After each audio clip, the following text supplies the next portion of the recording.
in the seeking of restoration of temple at the mosque premise are not barred by the Place of Worship Act. I am talking about the Gyanvapi Mosque here. The crucial decision has come in from Allahabad High Court at the moment. The masjid committees, remember, the challenge that they have posed now stands rejected. The court further stated that the Gyanvapi compound can either have a Muslim character or a Hindu character, and that cannot be decided at this stage of framing the issue. The High Court said, and I quote, "The suit affects two major communities of the country. We direct trial court to expeditiously decide the suit in next 6 months' time." That, of course, is the crucial story. At the top of the broadcast with me are my senior colleagues sitting here in the studio, Ashok Bagaria as well as Vijesh Pandey. Ashok, let me come to you first. Let's understand the legality of the matter. We now know that there is a status quo as far as Muslim petitioners is concerned. The court has now decided that the survey will continue from here on. What does it mean for the Gyanvapi Mosque?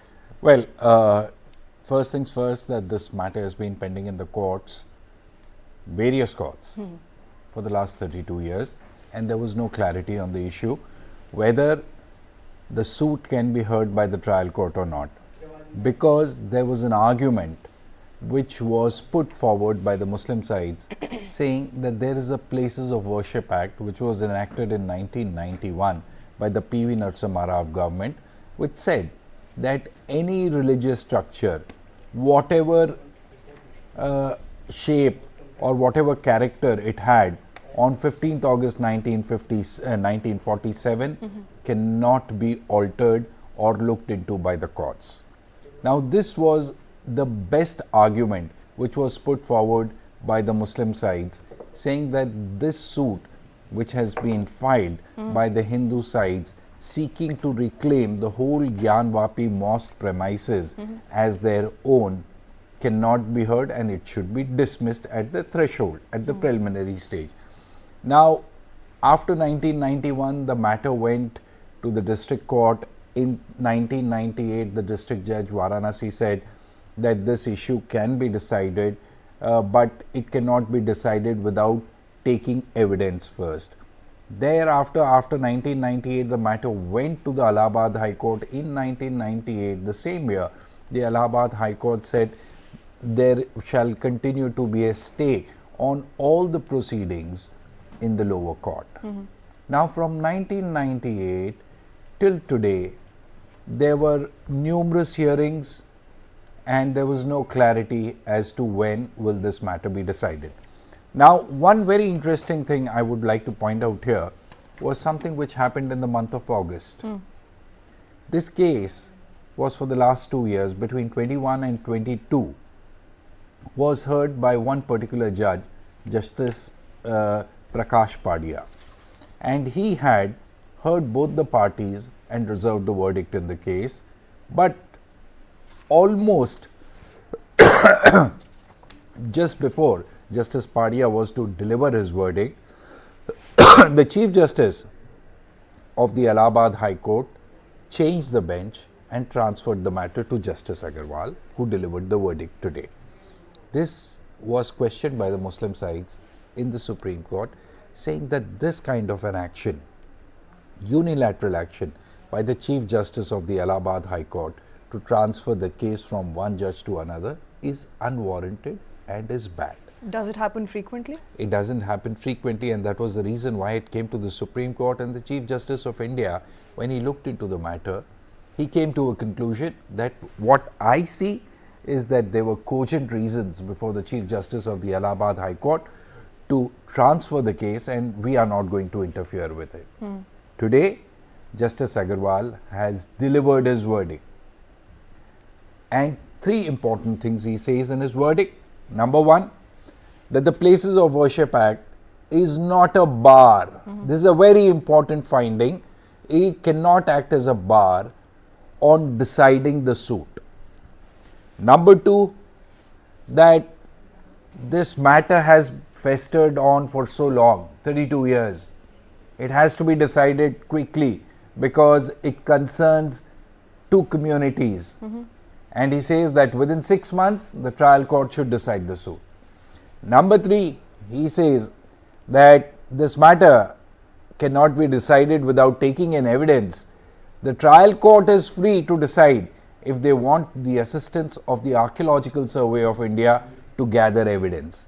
And he further goes on to say that if Archaeological Survey of India has conducted a survey in some another matter, that can also be considered to decide this particular issue. So today, the most important, as I said, the biggest stumbling block, which was the Places of Worship Act, has been demolished by the Allahabad High Court. It is saying that it cannot act as a bar in deciding this. But at the same time, one quick word I also want to add is that the same issue, the constitutionality, the legality of the Places of Worship Act is pending in the Supreme Court.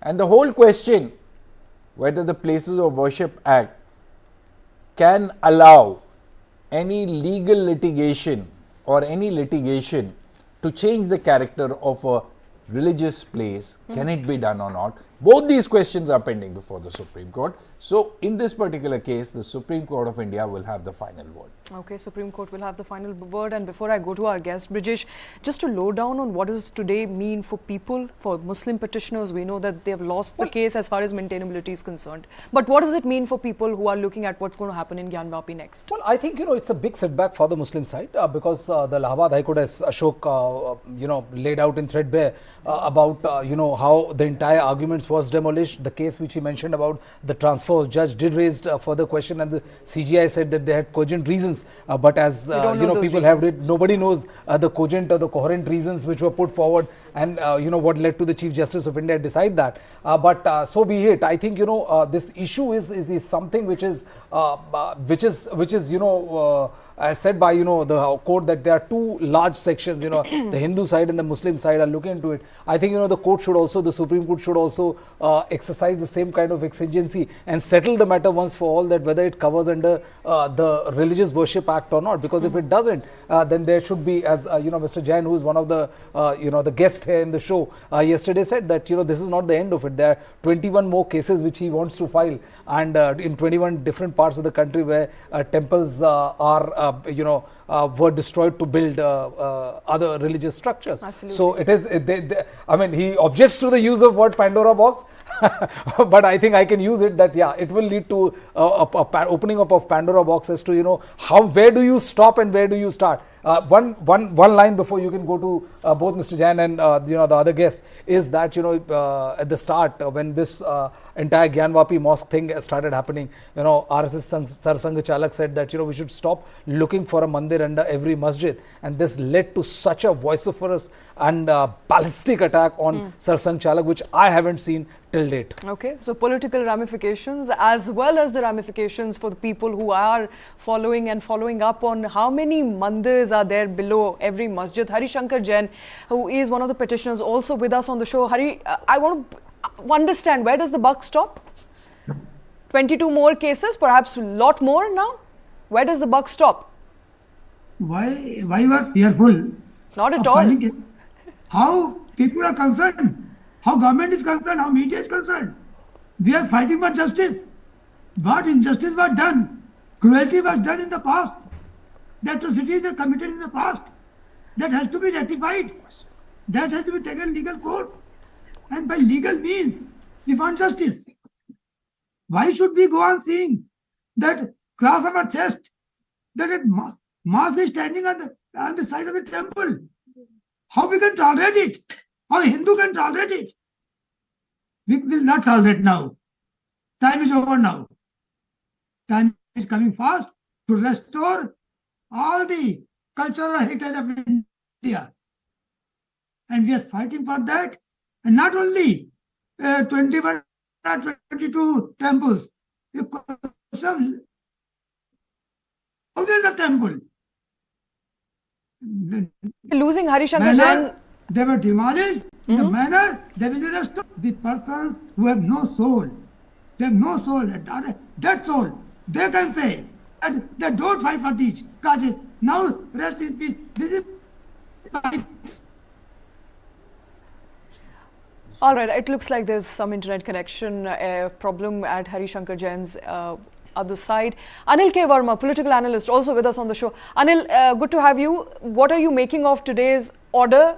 It paves way for at least some finality on Gyanvapi Mosque. Obviously, the court is, has taken a very interesting decision. And the first interesting part of the decision is that the entire business was centering around the Worship Act 1991. And there were at least three routes to that, repealing the act by Parliament, rescinding the act by the Supreme Court, and of course, any other route that might be contemplated by some people. But today, what they have done is a very interesting judgment that now this Religious Worship Act has to freeze for the time being, and the court will probably decide, the trial court, that was the character of the Gyanvapi Mosque prior to 1947. So we'll have to wait for that for the next 6 months. That is one. The second thing is that, a historical wrong is, it appears that a historical wrong will be done. Post-independence, Shweta, do you remember any mosque having been built so close to a temple?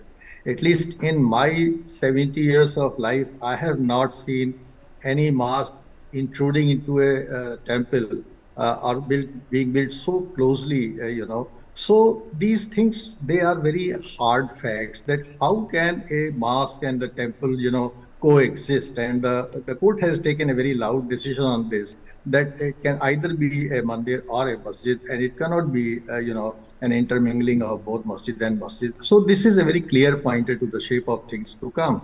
And the third very interesting part is that the court has given a free hand to the trial court that they should bank on the ASI, or they can take the help of ASI. And given by the fact that the ASI has lot of evidences, in case of, Ram Mandir, to which also the court can take advantage of, and also fresh digging and by the ASI as per the court directive. I think some very interesting evidences, historical evidences, can be presented by the ASI to the court, on the basis of which the court will have a very, very convenient, it will be very convenient for the court to take a call on all this. So to sum up all these things, I think the Hindus who have been struggling for extrication of their temples from the historical wrongs, they have an optimistic position right now. Shweta? All right, Abhishek Atre, Advocate, Supreme Court, also with us on the show. Abhishek, you heard our previous guest. Where does the buck stop? Yeah. I think the question here is, it is not just Gyanvapi where you can find remnants of a temple. There will be various such temples, various such mosques built on top of one another. What does the Places of Worship Act tell you? And, keeping in line with what the court has said today, where does the Places of Worship Act stand? Is it challenged? Is there a need for a change in the law? What does the law say? The Places of Worship Act came into existence in 1991. Since then, it was thought that except Ram Janmabhoomi dispute, it bars all kinds of suits in relation to all kind of religious characters in entire India. Because the wordings are of Section 4 of that Act. Should I read the exact wording? Sure. This is, it is hereby declared that religious character of a place of worship existing on 50th August 1947 shall continue to be the same as it existed on that day. Meaning thereby that whatever was the religious character on the day of independence, it should not be changed. But here in this matter, what was decided today, that what was the religious character? It is a question of dispute. It's a question of fact. What was the religious character of a particular religious structure? It was to be decided by the trial only, and not on the basis of pleadings of the parties, not at the time of framing of issues. And on this ground itself, in 98, these suits were stayed. Since 98, now 32 years have passed. This issue was still there. There were so many litigations. After all, lastly, this judgment came, which we all welcome, that the religious character has to be decided. What was the religious character, whether it was a temple, it was a mosque, it was to be decided on the basis of evidence only. And now ASI report has also come, no doubt in sealed cover, but whatever is the religious character, it will be decided on the basis of ASI report. So the interpretation was rightly done by the High Court that what is religious character, it's a question of fact, it will be decided only after trial. Please. Hi Abhishek ji, this is Ashok here. Considering that you still have the copy of the Places of Religious Worship Act, I just want you to read for the benefit of our viewers also section 5, which deals about exceptions. It says that certain buildings which are under the Archaeological Survey of India, which are ancient monuments, they will not be covered by the Places of Worship Act. Yes, because one of the arguments, I say this because one of the arguments which was led in the Allahabad High Court was that this particular site is an ancient monument. It's not covered by the Places of Worship Act. In fact, the Allahabad High Court, I do not know, we still have to get our hands on the fine print of the verdict. So it's not clear at the moment as to on what basis they have come to a conclusion that this particular Gyanvapi Mosque is not barred, or a suit on the Gyanvapi Mosque is not barred by the Places of Worship Act. Let me read that portion. This is section 4, subsection 3. Nothing contained in subsection 1 and subsection 2 shall apply to any place of worship referred to in the said subsections, which is an ancient and historical monument or an archaeological site, or remains covered by the Ancient Monument, Archaeological Site and Remains Act 1958, or any other law for the time being in force. Meaning thereby, it is referring subsection 1. Subsection 1, which I said, says about religious character. So, if it is protected by archaeological site, then again section 1 does not apply. Suit will continue in relation to those structures. So I am using word structure, may it be temple or mosque. So if it is covered under those reforms act, under that Archaeological Reform Remains Act, there is a list given. So whether, again it's a matter of fact, whether that monument or that structure came in that list schedule, then also section 1 will not apply. In any case, here the broad issue was decided by the High Court. Defining the religious character, how religious character will be decided. What was the religious character? And the only answer is, it will be decided only after trial, as happens in all cases. It's a pure question of fact. All right, and if the Archaeological Survey of India decides that this is an ancient monument, then the Places of Worship Act stays, which essentially means you cannot tamper with the mosque. No. Nothing contained in subsection 1 and subsection 2. Meaning thereby, all subsection 1 says, it is hereby declared that religious character shall continue to be. If we read this along with this, that if it is an archaeological site, then again 1 will not apply. Meaning thereby, meaning thereby again, what was the monument, or it will remain as it is. Right. Okay, I'll give you time to go through that. Let me come back to Ashok Bagadia. Yeah, Ashweta, here it will be very appropriate to get Mr. Harishankar Jain in quickly. Harishankar ji, can you hear me? Yes, could you just a second. Sir, nice to have you on our show. One question that we want to know from you is, what were your arguments with respect to Places of Worship Act? What were your arguments where you rebutted the whole theory that Places of Worship Act will not apply to this case of Gyanvapi Mosque? Kindly excuse me. I may repeat that previously I have said, and I am repeating, that for a mosque, if you say it is mosque, it is not a mosque. Saying mosque or temple is nothing. You will have to prove how mosque was constructed, when Waqf was created, whether it is a Waqf property, whether it belongs to Waqif, where is the Waqf deed. All these things have to be determined in suit. They want that if you say that place of worship is applicable, therefore our voice be suppressed and we should not be heard. The judgment is before me. Entire judgment is before me. What I am saying, that has been said by judgment itself. The judgment says the religious character of the property has to be determined.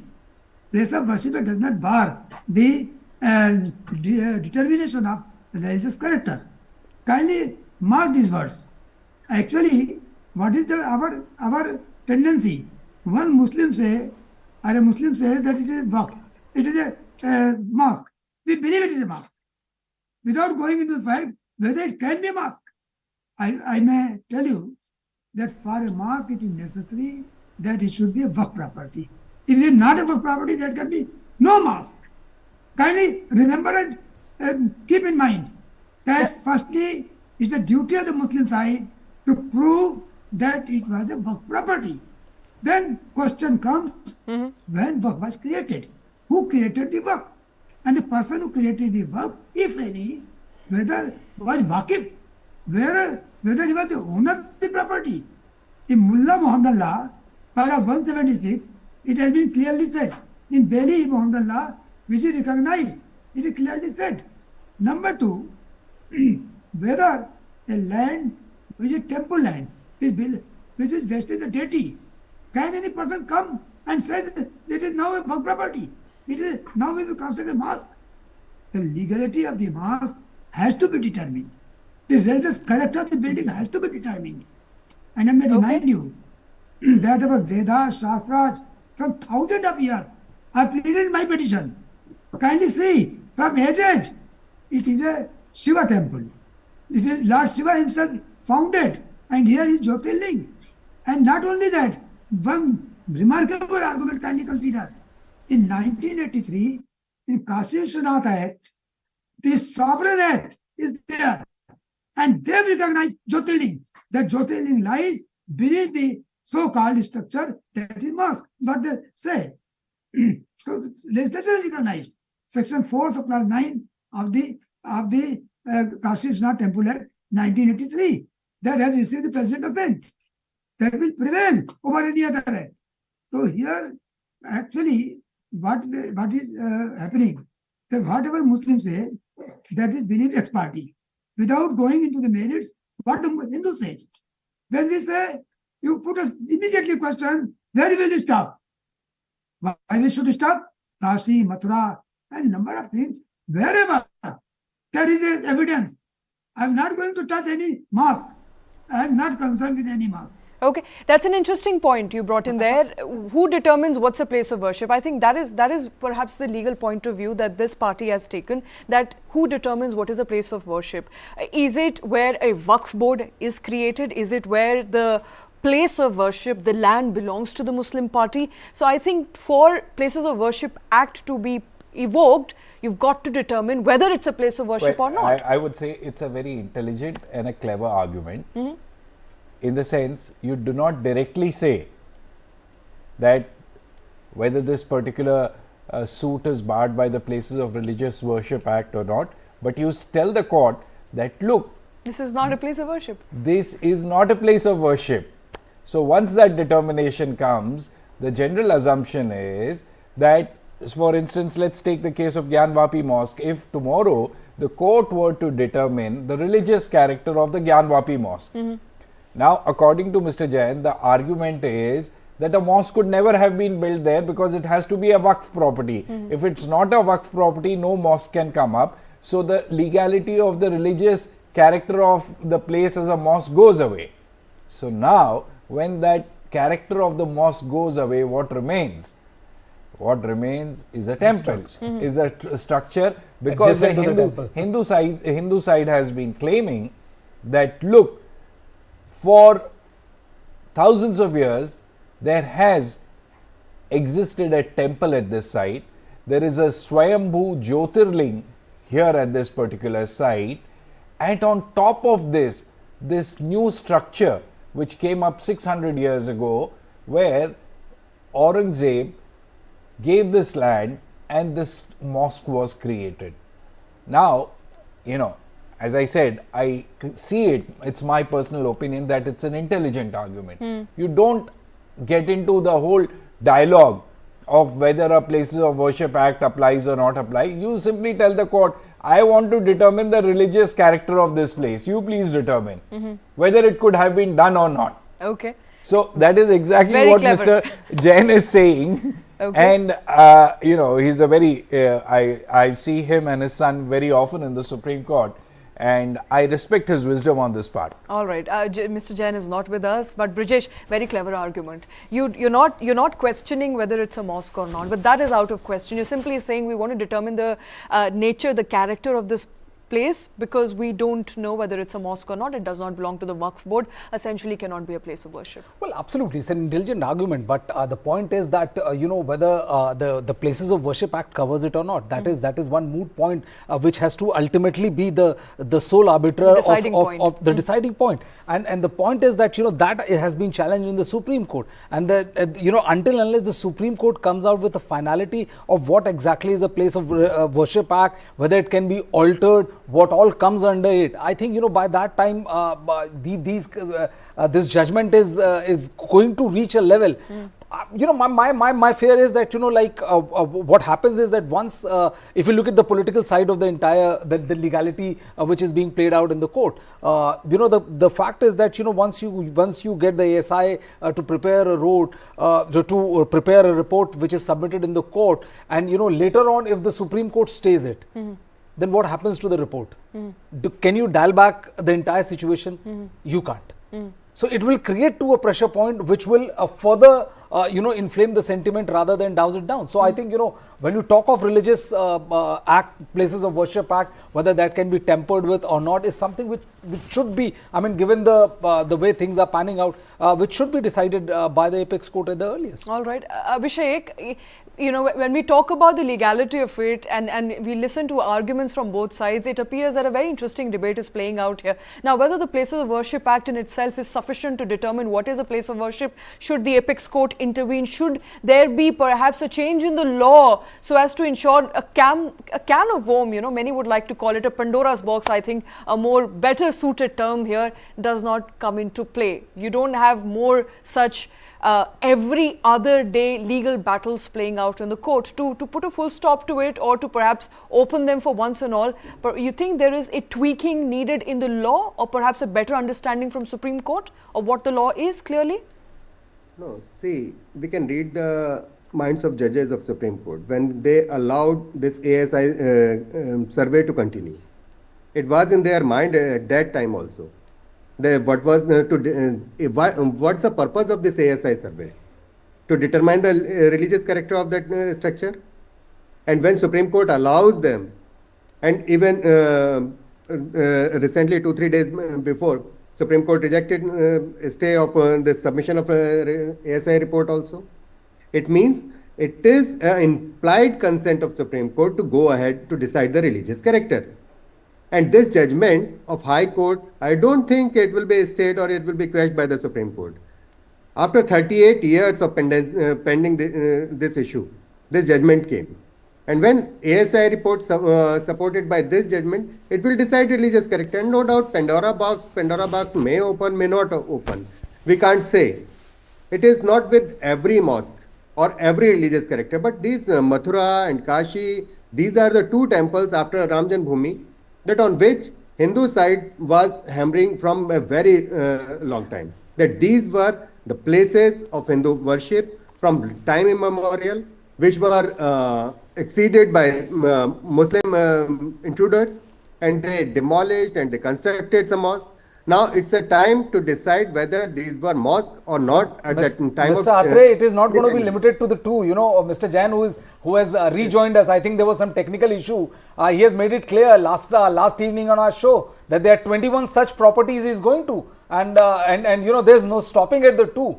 Like you're referring that, you know, these are the only three places which are very holy to Hindus and should be given. You know, Mr. Jain can pontificate more on that, but there's no stopping that. That is the reason why it was termed as Pandora's box, because this was the same kind of argument which was done there. And also the fact that, you know, the Sarsang Chalak, Mohan Bhagwat, when he said that, we should stop looking for mandir under every mosque. I mean, the kind of tongue lashing, the kind of reception he received I mean, I never thought I would live to see the day. And this was also, Mr. Jain is laughing. It was as if, he was riding a tiger. Mr. Mohan Bhagwat was riding a tiger. He could not get down. Otherwise, he was, almost ready to be eaten up. So where is the stopping? I mean, if we say that it's going to stop at the 2, aren't we kidding ourselves, Mr. Atre?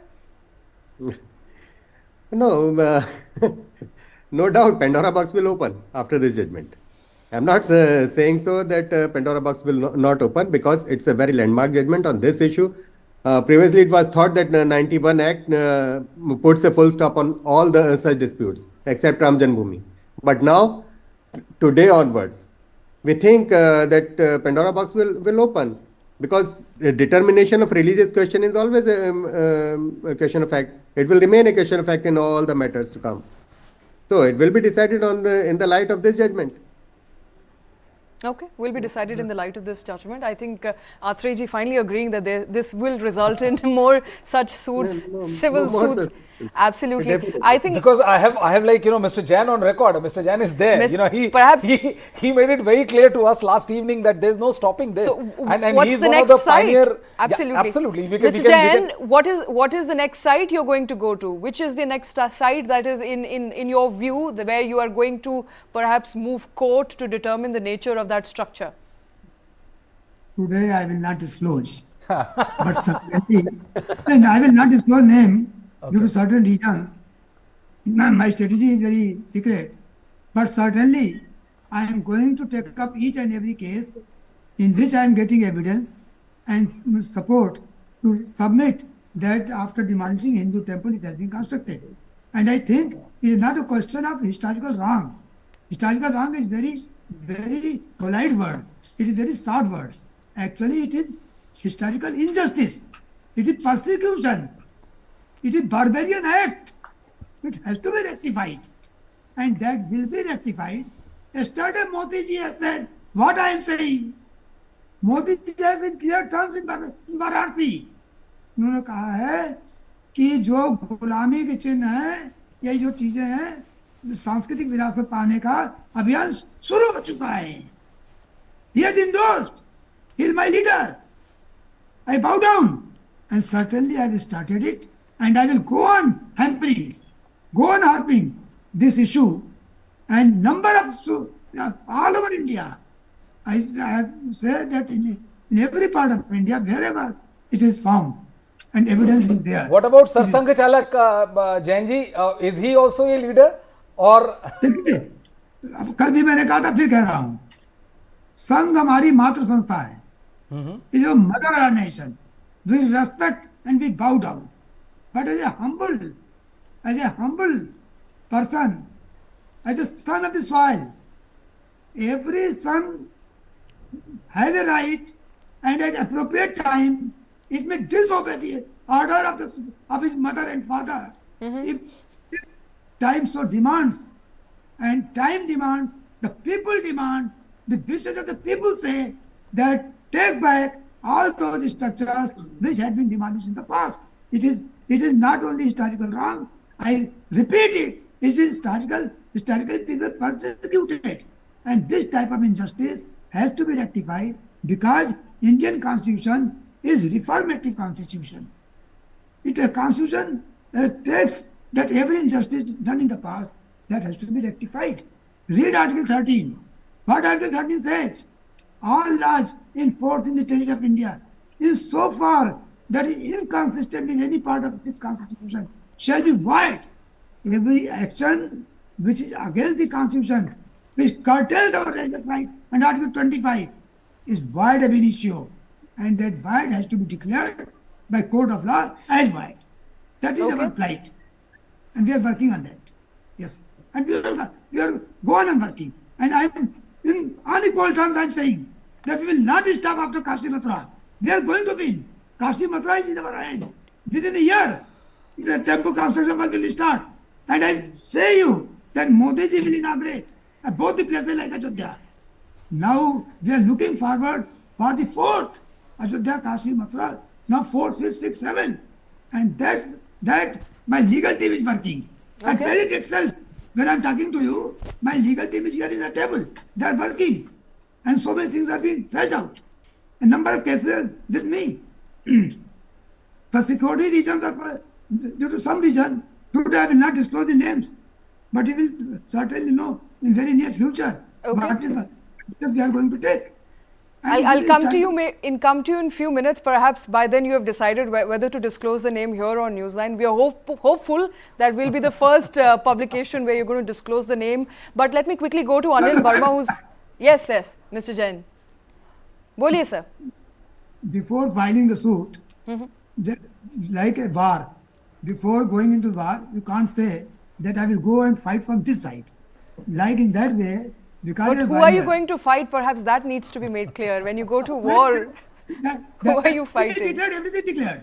Jain साहब, Everything Jain declared. साहब इसको You know, news 9 का caveat समझिए. that as soon as Muslims know,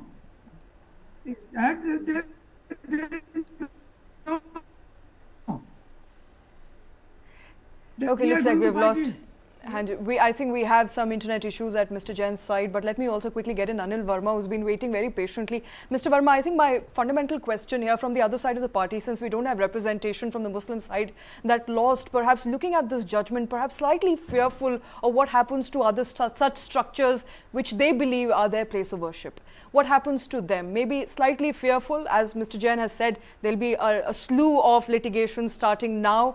Perhaps next 22 more sites which would be questioned, brought to court.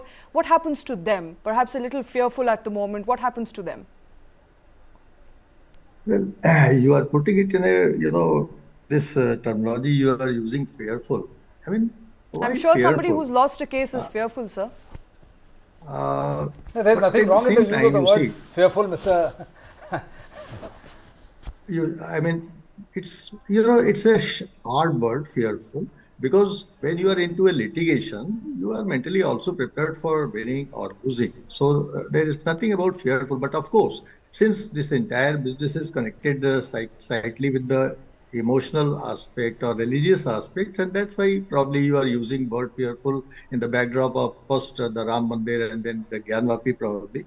But you see, you also must appreciate that most of the Muslims in India, they are the Hindu converts. That is a very important thing, and we all know about it, especially the leaving the Ashrafi Muslims, all the, Azlaf and Arzal Muslims, whom we call the Pasmanda Muslims, they are basically Hindu converts, and somewhere in their DNA, they also internally understand that the historical wrongs are wrongs, and they have to be at some point of time corrected. So there's nothing to be fearful about that. And besides this, because we are so much focused on, this dispute of Hindu and Muslim side, there are plethora of, mosques all over the country, and every day, fresh mosques are coming up. So there is no bar on coming of mosque and doing puja or namaz by Muslim side. So why should they be fearful? So that is one thing I would say, that they should not be fearful. There is no bar on construction of so many mosques, and there are already existence of so. But there are certain, very prominent places of conflict, which are our this trio of Ram, Shiv, and Krishna. And on these places, of course, they are not only our religious places, but they are places of our cultural confluence. And therefore, on these issues, these places, Hindus are emotionally involved. But of course, as Mr. Jain was saying, that he would be taking up cases of others, such disputed structures also, most probably the Hindus would not be interested in all those places.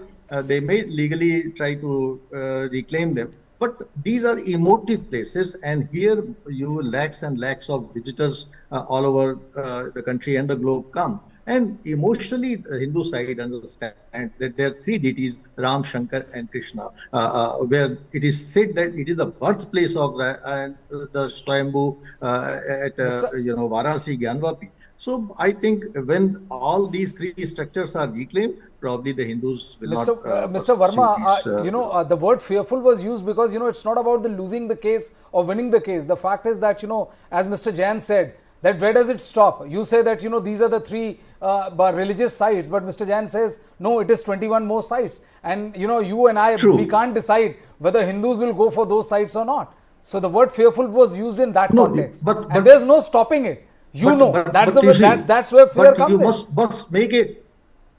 But the solace is that he is pursuing it legally, right? So that is a very important pointer, that he is not going into any kind of violence or any other thing. He is pursuing a legal route and looking at the fact that we are a democratic country and we have trust on the judiciary. Let the judiciary finally take a call. So there is no element of fear so far as this pursuance of Mr. Verma, I agree with you. I know by and large I agree with you, sir. But the problem is that there are cases like the judges, the transfer of the judges. Like Mr. Padri was transferred, and we would never come to know what exactly led to the transfer.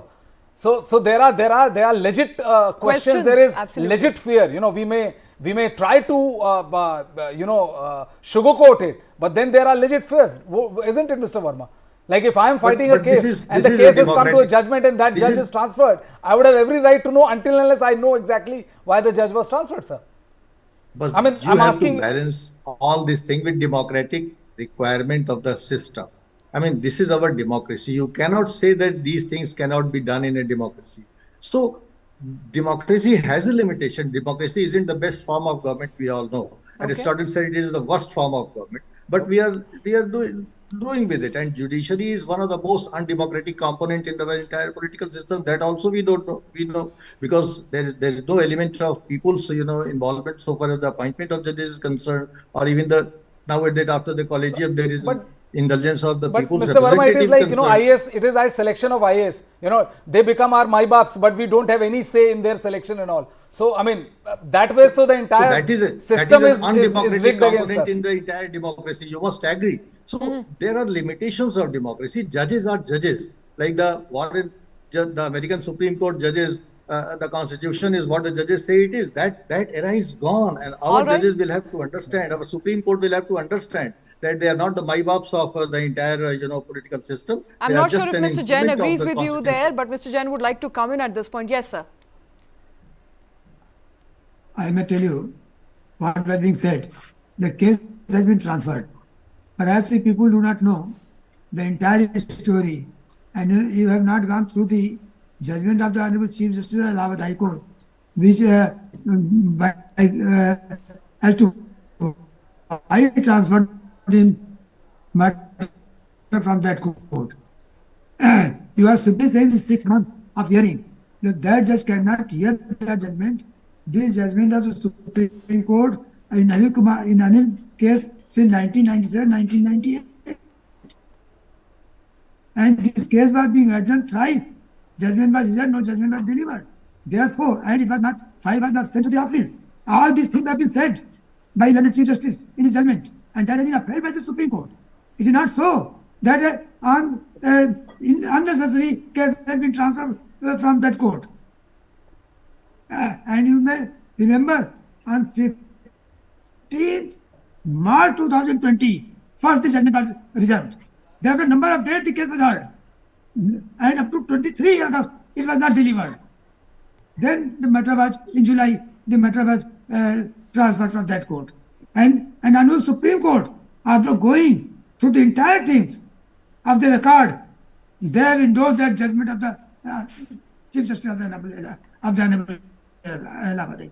So don't blame that and don't produce it in the manner that the judge has been changed and this judgment has been Jain, listen, I just want to intervene and here, this judgment interject here at this point in time that Justice Padia was de-rostered. The term used by the Chief Justice of the Allahabad High Court was he was de-rostered.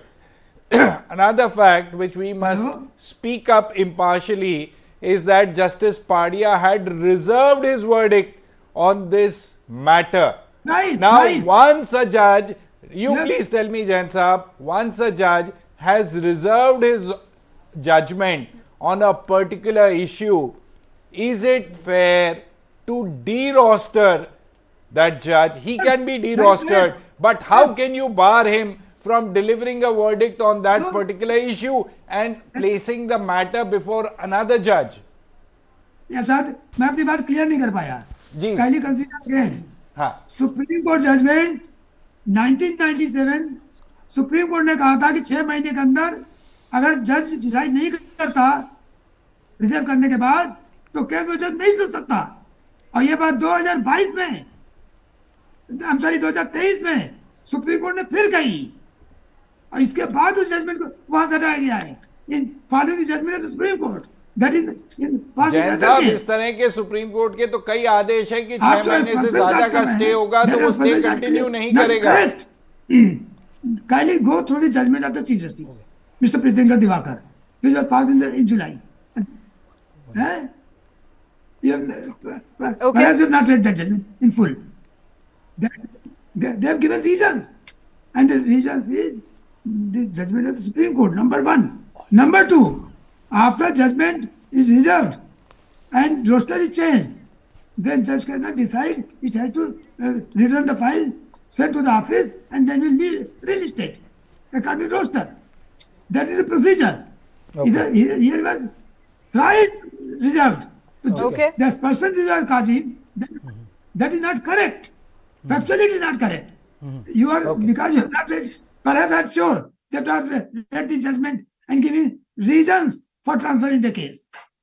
You kindly go through it.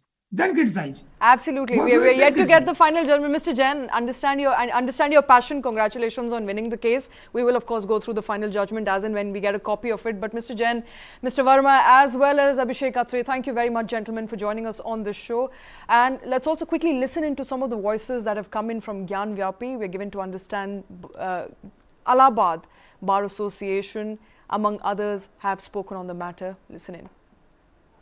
माननीय उच्च न्यायालय ने जो फैसला दिया वह एक ऐतिहासिक है और ये सभी पक्षों को मानना चाहिए, क्योंकि उन्होंने ये कहा है कि 6 महीने में इसे निस्तारित किया जाए और उनके एप्लीकेशन को रिजेक्ट किया है। किसी चीज़ को केवल लटकाना ही न्याय नहीं है। वैसे भी बहुत देरी होने से न्याय का कोई मतलब नहीं रह जाता, इसलिए न्यायालय ने बहुत ही अच्छा निर्णय दिया है कि 6 महीने में इसे निस्तारित किया जाए। यह एक बहुत बड़ा ऐतिहासिक फैसला है, क्योंकि बहुत दिनों से ये मामला लंबित है और एप्लीकेशन डाल करके केवल मामले को लटकाया जाए। जाने से किसी को रोक नहीं है। एक पक्ष अगर पीड़ित है तो उसे ऊपर की अदालत खुली हुई है न्यायालय में जाने के लिए, वो जा सकती है। फैसला अच्छा आया हुआ है, हिंदू पक्ष के लिए है और हिंदू पक्ष की जीत हुई है और 6 महीने में सूट जो आज 32 साल से पेंडिंग था उसको डिसाइड करने के लिए कोर्ट ने आदेश दे दिया। सर्वे जो इस केस में ऑर्डर हुआ था तकनीकी तरीके से वो सारे सर्वे होंगे और रिपोर्ट राखी सिंह के केस में जो थी उसमें रखी जाएगी और उसमें जो बच गए हैं बिंदु उनको पर सर्वे होगा। उनका कहना था कि सूट प्रोसीड नहीं कर सकता है, प्लेंट को खारिज कर दिया जाए, वो कोर्ट ने नहीं माना। हम लोग तो इसी में है कि इसी उसमें कि 6 महीने में सूट तय हो, अगर सुप्रीम कोर्ट जाते हैं तो वहाँ से उनका पिटीशन खारिज हो जाए। जो मुस्लिम पक्ष की तरफ से फाइल किए गए थे उन सबको खारिज कर दिया और यह होल्ड कर दिया कि ये जो सूट 1991 का दाखिल किया गया है, वाद संख्या 610 सन 1991, that is not barred by section 4 of the places of worship special provision act 1991 and court को, लोअर कोर्ट को डायरेक्ट किया कि एक्सपीडिशसली, चूँकि 32 साल व्यतीत हो चुके हैं इस केस को फाइल किए हुए, इसलिए तुरंत एक्सपेडिशियस डिस्पोजल इस केस का करें और लोअर कोर्ट को डायरेक्ट किया है कि विद इन 6 मंथ्स इस केस को फाइनल जजमेंट जो है वो प्रोनाउंस करें। और एएसआई के संबंध में माननीय न्यायालय ने ये कहा कि वाद संख्या 18 सन 21 में राखी सिंह के केस में जो एएसआई के द्वारा रिपोर्ट फाइल की गई है कल जनपद न्यायाधीश वाराणसी के न्यायालय में, वो same report shall be filed in this case and if any direction in the order has been not complied with in that ASI report, again वो सर्वे करें और उसकी भी रिपोर्ट फाइल करें इस केस में। इस प्रकार का डायरेक्शन एएसआई को भी दिया गया है। अपने निर्णय में यह भी कहा है कि यह सूट 2 इंडिविजुअल्स के बीच में नहीं है, बल्कि यह सूट नेशनल इम्पोर्टेंस का है और एक बड़े समुदाय के विरुद्ध विवाद है। इसलिए इस नेशनल विवाद को अविलंब समाप्त करने के लिए, निर्णय देने के लिए लोअर कोर्ट को 6 माह का समय दिया है कि इसको फाइनली निर्णित करें। माननीय उच्च न्यायालय ने जो फैसला दिया वह एक ऐतिहासिक है और ये सभी पक्षों को मानना चाहिए, क्योंकि उन्होंने ये कहा है कि 6 महीने में इसे निस्तारित किया जाए और उनके एप्लीकेशन को रिजेक्ट किया है। किसी चीज़ को केवल लटकाना ही न्याय नहीं है। वैसे भी बहुत देरी होने से न्याय का कोई मतलब नहीं रह जाता, इसलिए न्यायालय ने बहुत ही अच्छा निर्णय दिया है कि 6 महीने में इसे निस्तारित किया जाए। यह एक बहुत बड़ा ऐतिहासिक फैसला है, क्योंकि बहुत दिनों से ये मामला लंबित है और एप्लीकेशन डाल करके केवल मामले को लटकाया जाए। जाने से किसी को रोक नहीं है। एक पक्ष अगर पीड़ित है तो उसे ऊपर की अदालत खुली हुई है न्यायालय में जाने के लिए, वो जा सकती है। Yes, the scale of the attack surprised us. When you get a series of alerts, 16 intelligence alerts, if Maharashtra government at that time had alerted the Coast Guard and the Navy, this 2611 would not have happened at all.